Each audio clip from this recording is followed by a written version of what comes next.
पूरे देश में अगर भारतीय जनता पार्टी से कोई मुकाबला कर रहा है तो यहाँ की मुख्यमंत्री आदरणीय ममता बनर्जी जी मुकाबला कर रहे हैं। और यही मुकाबला करने से भारतीय जनता पार्टी से मुकाबला किया जा सकता है। जितना तकलीफ परेशानी ये चुनाव को लेकर के दे सकते थे, और एसआईआर सच्चाई जो एसआईआर की ये है, बिहार के लिए एसआईआर आया कि नहीं आया वो अलग बात थी, लेकिन एसआईआर जो लेकर के आए हैं ये लोग, ये लाए हैं आपके स्टेट वेस्ट बंगाल के लिए। और जानबूझ करके इलेक्शन कमीशन की जिम्मेदारी ये बनती है वोट बढ़े, ज्यादा से ज्यादा लोग वोट बना करके वोट डालने आए।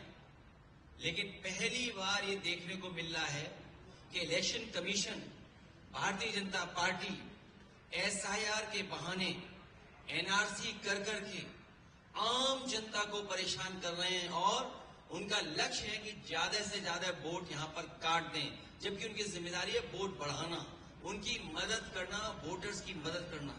आपने देखा होगा जब कभी चुनाव होता है, इलेक्शन कमीशन कैंपेन रन करता है इस बात के लिए कि ज्यादा से ज्यादा लोग वोट डालने आए, लोग ज्यादा से ज्यादा निकले, नई उम्र के लोग वोट बनवाएं। लेकिन ये एसआईआर के बहाने हम लोग पहली बार देख रहे हैं कि आदरणीय मुख्यमंत्री दीदी को परेशान करने का काम कर रहे हैं। शायद देश में एसआईआर के बहाने किसी को नहीं परेशान किया होगा, लेकिन हमें भरोसा है बंगाल की जनता पर।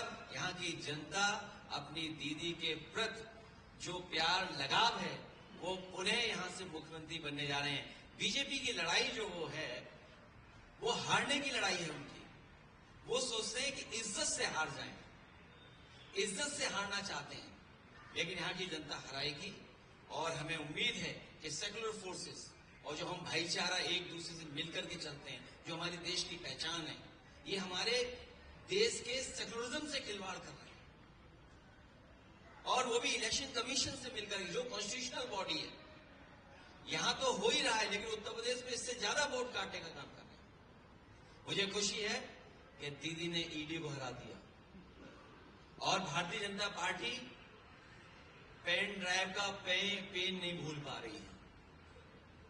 वो भारतीय जनता पार्टी ये भूल गए हैं कि यहां का प्रदेश दीदी के लीडरशिप में ये कल्चरल यूनिट है, पॉलिटिकल यूनिट नहीं है। ये नासमझी कर रहे हैं। यहां के लोग प्रेम के, रविंद्र जी के भजन सुनते हैं, यहाँ का गान सुनते हैं, मिठास सुनते हैं, नफरत के गाने नहीं सुनते। ये दरारवादी लोग जो बांट करके राजनीति करने वाले हैं वो कामयाब होने वाले नहीं हैं। यहाँ की मिठास जीतेगी, यहाँ की आदरणीय दीदी जीत करके जाएगी, और हमारा पूरा सहयोग इनके साथ।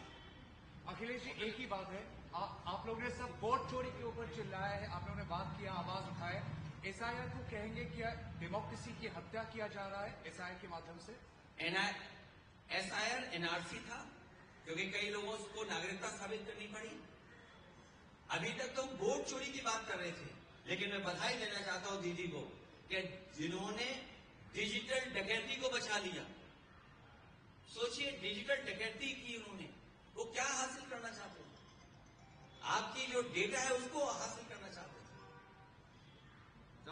अखिलेश जी, इलेक्शन आने पर ईडी सीबीआई एक्टिव हो जाता है, दूसरा राज्य में भी करता है, दूसरा विरोधी इधर है, लेकिन वेस्ट बंगाल में ज्यादा होता है। ये मैं दीदी की हिम्मत को, उनके लोगों को बधाई देता हूं कि जिम्मेदारी से वो जनता के लिए लड़ रहे हैं।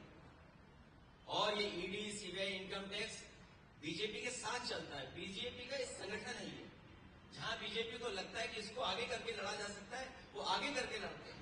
पूरा महाराष्ट्र कैसे जीता ईडी, सीबीआई, इनकम टैक्स से। अखिलेश जी, आखिरी सवाल। अखिलेश जी, उत्तर प्रदेश में अखिलेश जी बंगाल में बोला गया सारे रोहिंग्या है। अखिलेश जी, आप उत्तर प्रदेश में 2.8 करोड़ वोटर काटा गया है सर।